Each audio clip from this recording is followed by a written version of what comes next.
Donc, OK, dans cette vidéo, on va faire l'esquisse numéro 4, hein, celle-ci. D'accord. Elle est en millimètres. Donc, je vais aller voir mes unités. Millimètres, d'accord. Je vais prendre la vue de dessous. C'est ici. Juste avant, on va travailler avec nos deux écrans. Donc, je la transfère à gauche pour avoir mes informations. Je fais un mode esquisse. On débute. Donc, je pourrais commencer par le petit cercle au centre, le mettre en construction.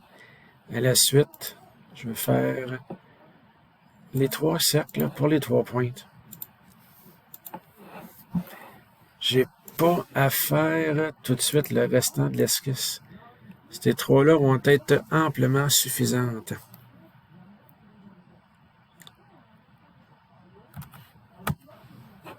Je vais les mettre à 32 tous les trois. Je pourrais utiliser Escape, je pourrais utiliser la contrainte CTRL avec celle-là ici et dire égal. Là, qu'est-ce qui va arriver? C'est que je vais avoir une surcontrainte. Donc, il devient jaune. Ici, j'ai un petit kaki. Le petit kaki, on va les voir plus tard. C'est quand j'ai une contrainte que son parent vient de disparaître, l'enfant, il n'y a plus de référence. Donc, la contrainte va devenir kaki dans ce temps-là. Fait que je fais échappe. Oups. Bon, un petit undo. Et voilà. Bon. D'accord, il me reste à les positionner. Donc, ça, c'est... je sors de là. Je peux y aller avec les centres. Ou bien, comme c'est ici, avec le diamètre directement. Donc, ici, je pourrais leur mettre une petite contrainte contrôle ici. Une petite contrainte horizontale. Ici, il vient de bouger. Ensuite, tantôt, il me l'a dit. Je vais aller voir juste pour confirmer. Vertical. OK, d'accord. Bon, ensuite, j'ai 64 entre le centre de lui et lui. OK, mon grand, il est trop grand. Il est à 46.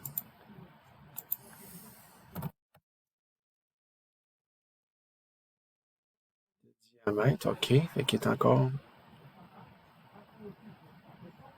Ah, OK. Il me reste entre celui-là ici et celui-là ici. Il va me rester à lui mettre 36. Sauf que c'est pas de centre en centre, donc je m'en viens jouer ici. Et je lui dis OK. Donc, est-ce que c'est le premier cercle? Le premier que j'ai coté, c'est lui. Donc, qu'est-ce qui va arriver? C'est par rapport à lui. Lui, c'est le centre. Et lui, ici, c'est celui-là ici. Donc, il faut que je rechange ma cote. 6. Je vais juste venir la prendre ici.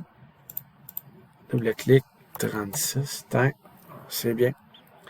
Là, je suis centré. Fait que la petite passe ici, on en a besoin de temps en temps. Les lignes. Je viens toucher à mon cercle. On voit que l'icône coïncident est activé. Je viens cliquer ici. Double-clic. Je vais faire toutes mes autres lignes aussi. Pour ce qui est de la tangence, je vais le faire dans 2 secondes. Je fais échappe, sortir du mode ligne. Voyez-vous, lui, il est déjà tangent. Il vient comme violet. Ah, celle-là aussi, déjà tangent. Bon, celle-là aussi. Ah, il les a toutes faites d'avance. Bon, supposons qu'il les aurait pas fait. Bon, parfait, comme ici, il l'a pas fait. Je fais CTRL, je sélectionne ma ligne, le cercle, et je lui dis tangent. Ah, être trop, il l'avait mis au cadran. Donc, je refais undo. Et c'est fait. Donc, pour faire tangent, c'est ça. Tu cliques sur une ligne, on clique sur l'autre. Et je lui dis tangent ici. Là, je ne le dis pas parce que c'est déjà fait. On prend les ciseaux. Je suis habitué avec celui-là ici. L'autre, c'est une question d'habitude. Il peut aller bien. Tac. Là, mon profil est fait pour l'extrusion. Je suis en bleu. Je tourne un petit peu. Je vais chercher ma fonction extrusion. Je vais le mettre, supposons, 10 mm. OK, c'est correct. Je pourrais dire va-t'en par en arrière, va-t'en par en avant. OK. Donc, à la suite de ça, il resterait mes 3 petites pattes à faire. Je m'en viens ici. Je fais encore esquisse. Là, je vais faire CTRL, pardon, SHIFT.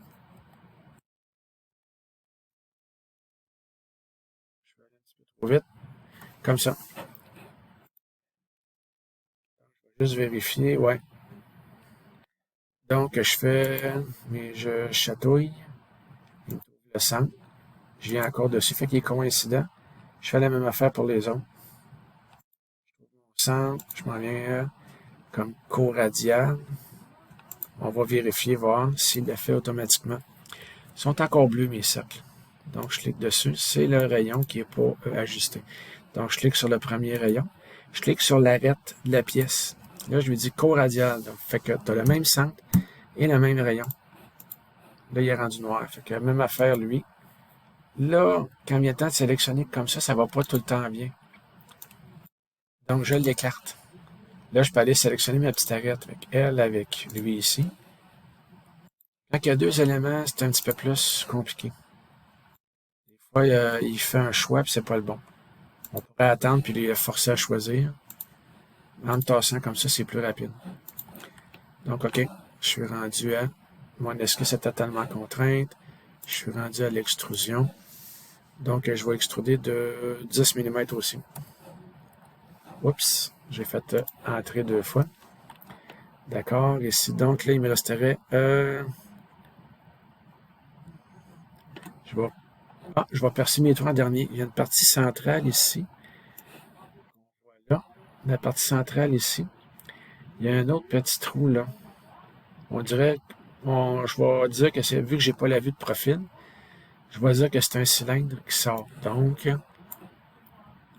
vais lui ajouter un petit cylindre ici. Encore, j'aurais pu le sortir avec les pattes. Ça aurait fait le boulot. Et puis, je vais le mettre à 32 de diamètre. Ah, il est prêt.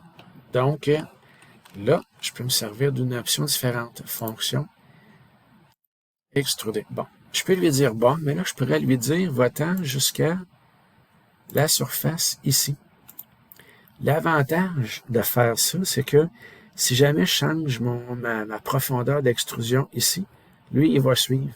Fait que, au lieu de 10, si je le mettais à 14, lui, il va s'ajuster à 14. C'est du temps qu'on gagne. Il faut toujours penser au changement d'une pièce qui va arriver dans le futur. Donc, lui, il est fait. Je le laisse plein. Donc, qu'est-ce qui reste? C'est mes 4 petits trous ici. Donc, je reviens faire une esquisse sur cette vue-là. Supposons que je le laisse comme ça. Ici, je dis pour la construction. Comme ça, il ne considère pas pour mon esquisse. Il ne cherchera pas à faire une zone avec lui. Ce grand-là, il mesure 46. Et j'ai 4 petits cercles à 45 degrés. Donc, je suis mieux de me faire une ligne ici qui va toucher à mon cercle. Double-clic. Si je double-clique pas assez vite, qu'est-ce qui arrive? C'est qu'il l'a manqué. Bon, juste pour me pratiquer bien comme il faut. On l'a fait 2 fois. Bon, parfait. Elle va me servir à mettre mon 45 degrés. Fait qu'un angle, je sélectionne une entité, l'autre entité, et je lui donne mon angle comme ça. Donc, le petit cercle, lui, il est à l'intersection. Ici. Et son diamètre est de 10. Parfait. Donc, là, je pourrais refaire 4 lignes à 45 degrés, puis refaire mes cercles un par un, ou aller utiliser la petite fonction ici, que j'ai de la misère à déterminer mon centre circulaire. Mon paramètre, fait que je dis OK, je vais essayer de prendre mon centre là, ou le centre de ce cercle-là ici, il l'a pris. Et mes entités, tu dis juste piton droit, supprimer cette sélection-là, et je veux celle-là ici. Donc en jaune, je la vois d'avance, c'est correct, c'est ce que je veux. Bon. Les copies en réseau, comme ça, on peut les faire en 3 dimensions ou en 2 dimensions. Lorsque en 2 dimensions, ça va causer un problème, je les fais en 3 dimensions. Il y a des objets qu'on va faire plus tard. Si on le fait au début, il n'aime pas ça. Il faut que je le fasse. Mettons, si on le fait en mode esquisse, il n'aime pas ça. Donc, il faut que je le fasse en mode 3D. C'est toujours une surprise. Donc là, je vais faire des enlèvements de matière. Donc, voyez-vous, il a sélectionné mes 3 petits cercles jusqu'à la surface. Ah, ben, ok, je pourrais lui dire jusqu'à cette surface-là. Je pourrais lui dire borgne, mais si jamais je fais un changement, cette méthode-là est plus avantageuse. Bon, j'ai 4 petits cercles jaunes qui me disent que c'est fait. Tant. Il va me rester 4 trous ici à faire. Donc, je vais tout simplement un ici. Je vais les faire 3 fois. Je pourrais les faire en réseau. Je suis pas sûr, j'ai un petit doute. Donc, toi, tu mesures 20. J'ai fait escape. Cette fois-ci, je vais y aller avec la contrainte égale. Dans tous les trous, je vous avais tous des diamètres égaux. C'est fait. Fonction, enlèvement de matière. Là, cette fois-ci, c'est à travers tout. Donc, encore une fois, si je change mon épaisseur, il va s'ajuster. Et voilà. Si on la regarde comme ça ici, c'est comme ça qu'on la voit dans mon livre. Là, je pourrais changer le style visuel. Je pourrais dire OK. Donc, si je fais une vue normale, CTRL 8, j'ai exactement le dessin. Qu'est-ce qu'on voulait? J'ai exactement ça ici. Merci beaucoup. À la prochaine.